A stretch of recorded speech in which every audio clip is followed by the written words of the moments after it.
Today, I'm going over the section in chapter 3 called Perception versus Knowledge. So, before I start reading, I just want to summarize that this section is going to describe that perception is temporary.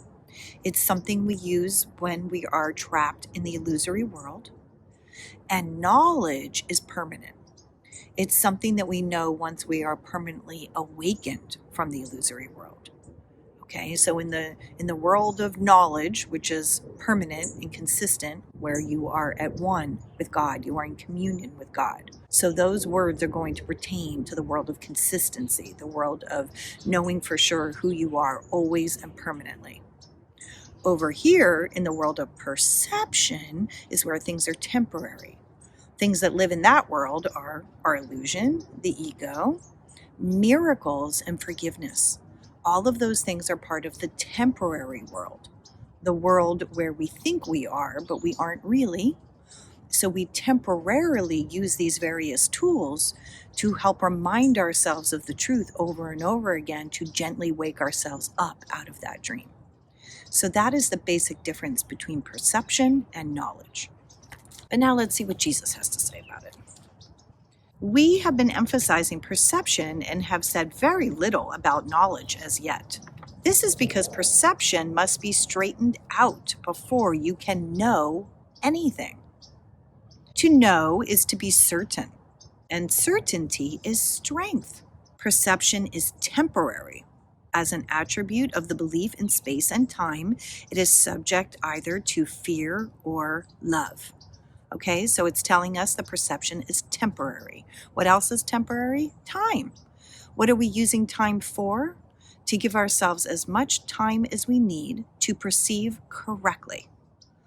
Once we have perceived correctly, we no longer need perception because it will move over into knowledge, because we will be permanently awakened. So as long as we are in the world of perception, which takes place in the illusory world, we are in the world of space and time. And when we're there, we have a choice. We can choose fear or we can choose love. Misperceptions produce fear, and true perceptions foster love. Okay, so in this dream world, in this temporary, false, illusory world, we can perceive two different things. We can perceive love or we can perceive fear. When we are perceiving fear, we are misperceiving. We're perceiving incorrectly. That's when we have bought into the ego thought system. When we perceive love, we are perceiving correctly. We are using our right mind. And for that holy instant, for that moment, we know truth. That is when we are perceiving correctly. It says, but neither, meaning love nor fear, neither brings certainty, because all perception varies. That is why it is not knowledge. True perception is the basis for knowledge, but knowing is the affirmation of truth and beyond all perceptions. Just a beautiful, fancy way of saying that perceptions are temporary, but the more we use correct perception again and again and again, which is practicing miracles, practicing forgiveness, as we do that, we're getting ready for knowledge. We are laying a foundation for knowledge. This is the basis for knowledge. Now remember, knowledge is when we know permanently. We are permanently awakened, and we no longer need perception because we are no longer trapped in the illusory world. All your difficulties stem from the fact that you do not recognize yourself, your brother, or God. Because remember, we're all the same. Ourselves, our brothers, and God. We're all the same. To recognize means to know again, because the prefix re means to do it again, right? Redo, do it again. And cognize means to know something, okay? So it says you can see in many ways because perception involves interpretation, and this means that it is not whole or consistent, okay? That's why perception is temporary. It's not consistent. It's just for a moment that you are perceiving something. The miracle, being a way of perceiving, is not knowledge, okay? So even though this is a course in miracles, and this is what we're being taught by Jesus, it's not actually knowledge. It's just a temporary tool to get us ready for knowledge. It says it is the right answer to a question, but you do not question when you know. All right. So once you are permanently awake, all right, in revelation with God, having knowledge, consistently knowing who you are without ever forgetting and going back into the illusory world, when you do that, you know. And when you're there and you know, you don't ever have to question again. Questioning illusions is the first step in undoing them. The miracle or the right answer corrects them.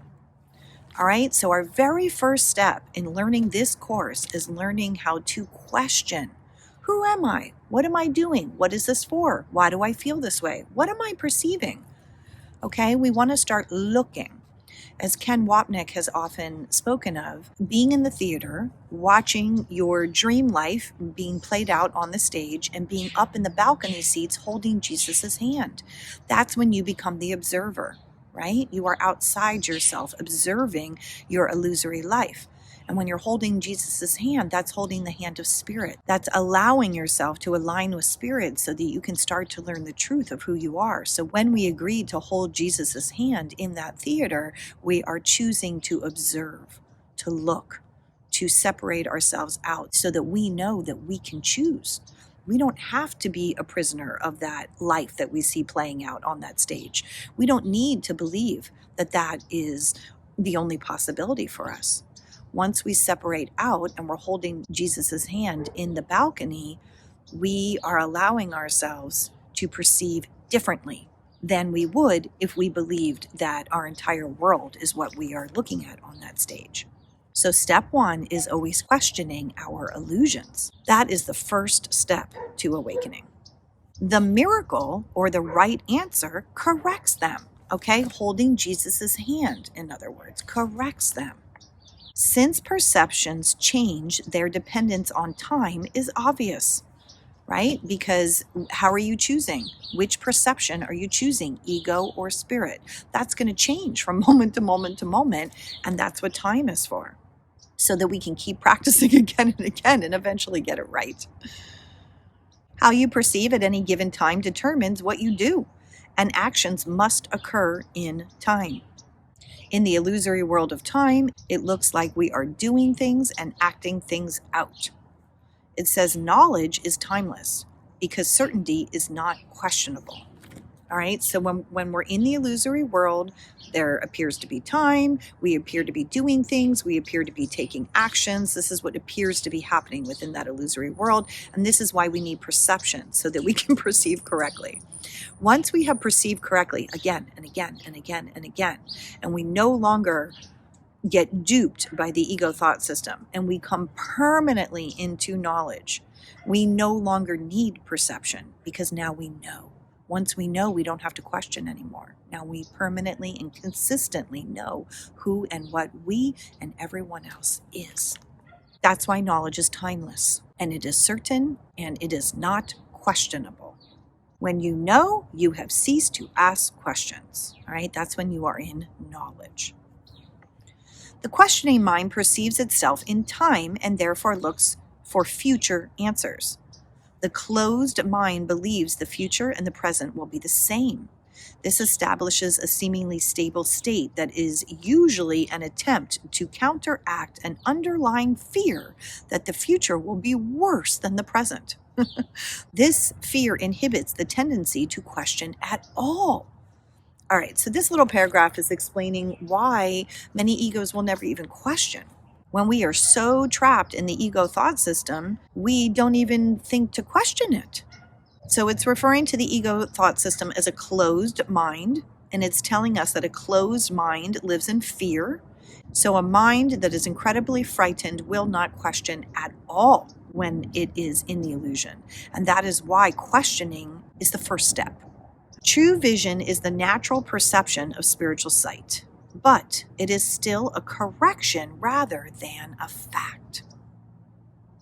Spiritual sight is symbolic and therefore not a device for knowing. It is, however, a means of right perception, which brings it into the proper domain of the miracle. A vision of God would be a miracle rather than a revelation. The fact that perception is involved at all removes the experience from the realm of knowledge. That is why visions, however holy, do not last. These are just fancy words to mean that as long as we are in perception, it is temporary. Nothing that happens there lasts. Even if they're beautiful things, even if they're visions of God, even if it's practicing forgiveness, even if it's knowing the truth for a holy instant, it's still illusory. It's still not real. And it's telling us that the only thing that is real is knowledge. And knowledge is when we are permanently awakened and we know who and what we and everyone else really is. And when we are there, we no longer need time. We no longer need the miracle. The Bible tells you to know yourself or to be certain. Certainty is always of God. When you love someone, you perceive him as he is, and this makes it possible for you to know him. Until you first perceive him as he is, you cannot know him. While you ask questions about him, you are clearly implying that you do not know God. All right, so as long as we're here in this world and we are questioning and we don't know who we are and we don't know who everyone else is, it means that we don't know God. So that is the purpose of this course, is to have these temporary experiences where we know God within those moments, within those holy instances.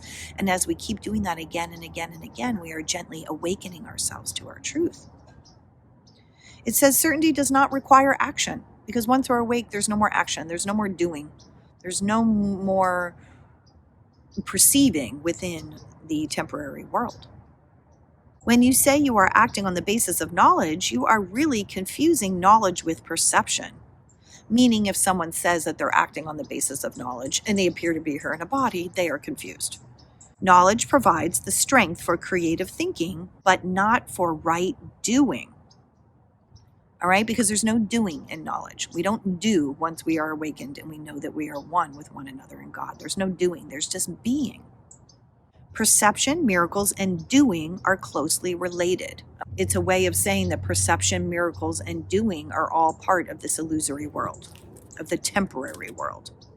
Knowledge is the result of revelation and induces only thought. So in the world of knowledge, where we know the truth and we are one with God, there is no doing. There's only being. Here he's calling it thought. Even in its most spiritualized form, perception involves the body. Knowledge comes from the altar within and is timeless because it is certain. To perceive the truth is not the same as to know it. Okay, it's just saying the same thing over and over again. Perception is a part of the temporary world. Knowledge is from the real world. Right perception is necessary before God can communicate directly to his altars, meaning the truth within each one of us, our altar of God that is within each one of us. And when I point to my body, I don't mean within the illusory world. I'm pointing to my inner being, okay? Not my body. There he can communicate inside where our altar of God is. He can communicate his certainty. His knowledge will bring peace without question. God is not a stranger to his sons, and his sons are not strangers to each other. Knowledge precedes both perception and time and will ultimately replace them. Okay? Meaning that once we are over here in this world of knowledge, the permanent knowing of who and what we really are, we will no longer have perception. There's no need for the temporary world at that point. That's why it will replace them. That is the real meaning of, and it puts in quotes because this comes from the Bible, Alpha and Omega, the beginning and the end. And another line in quotes says, before Abraham was, I am. Those are both quotes from the Bible, but he's redefining them here and telling us that the Alpha and the Omega, the beginning and the end, is when the temporary world is replaced by the permanent world. And before Abraham was I am, meaning Abraham would be a symbol of the illusory world of separate beings, of separate people and identities, where the I am is the oneness of who we are. Perception can and must be established, but knowledge is stable. So perception is something that we need to choose again and again and again while we think we are in the illusory world, and knowledge is stable and permanent. Once we have knowledge, we are no longer having to choose. We are permanently awakened. We have knowledge. In quotes from the Bible, it says, fear God and keep his commandments. And Jesus is redefining that now and saying that becomes know God and accept his certainty. Okay? That was Jesus's real message. If you attack error in another, you will hurt yourself. You cannot know your brother when you attack him. Attack is always made upon a stranger. Stranger meaning, even if it's a loved one that you live with every day, there's still a stranger in a moment where you think that they are a separate being, where you do not know that you are one with them and that you are the one child of God. That's what makes you a stranger. You are making him a stranger by misperceiving him, and so you cannot know him. All right, that's exactly what I was just saying. It is because you have made him a stranger that you are afraid of him. When we believe that people are separate beings, we are afraid of what they can do to us. We are afraid of attack, and that's why we feel the need to defend ourselves. Perceive him correctly so that you can know him. There are no strangers in God's creation. So if we choose to perceive correctly within the illusory dream, then we can know him. And then we are not afraid. To create as he created you can create only what you know and therefore accept as yours. God knows his children with perfect certainty. He created them by knowing them. He recognizes them perfectly. When they do not recognize each other, they do not recognize him.